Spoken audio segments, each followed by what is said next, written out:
Because positive emotion is associated with movement forward. Like if you're where you want to be and things are going well, then your behavior should be activated so that you go and get things. Now, one of the negative consequences of that is that if you're really in a good mood, really happy, you're going to be impulsive and make mistakes.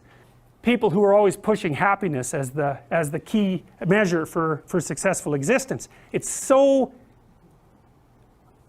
ill-informed that it's embarrassing that that even happens. Positive emotion makes people impulsive.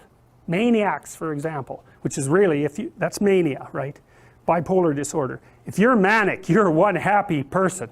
Way too happy. Everything is great. Nothing but wonderful things that are beyond your imagination are going to happen to you, and they're going to happen fast. And so you're down to the mall to buy everything you can possibly get your hands on because you have 100 uses for everything.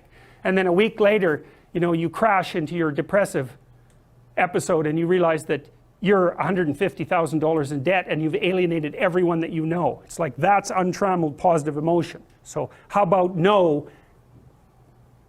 A peer index of positive emotion is no way of determining whether or not a system is working properly, even your own system. You need a balance between positive and negative emotions. Plus, positive emotions are absolutely exhausting, because if you're in a manic episode, it's like, it's time to get everything good right now. Fine, but you won't sleep for a week, and then you die, because you just burned yourself to a crisp. And so to be overwhelmingly enthusiastic about everything sounds like a real blast, and I've seen full-blown manics and they're having plenty of fun, but it is not a pleasant thing to behold. They're just all over the place, and you know, yeah, it's really not good. It's really not good. You need a balance between these two systems.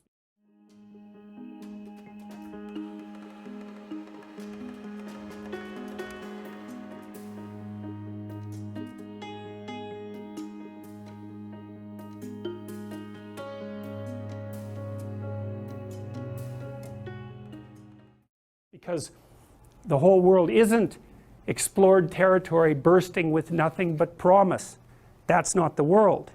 The world is that in a bounded space a little bit with an absolute horror show going out around the periphery. And both systems need to be active in order to keep you balanced. People do, unfortunately, sustain damage sometimes to the left prefrontal cortex responsible for positive emotion, or the right prefrontal cortex responsible for negative emotion.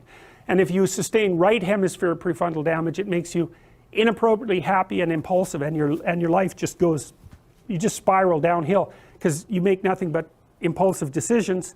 And you know what the real world consequence of that is, you know? Get drunk and be impulsive for one night, you can learn what the bloody consequences of that are. You try living like that for a month, independently of IQ.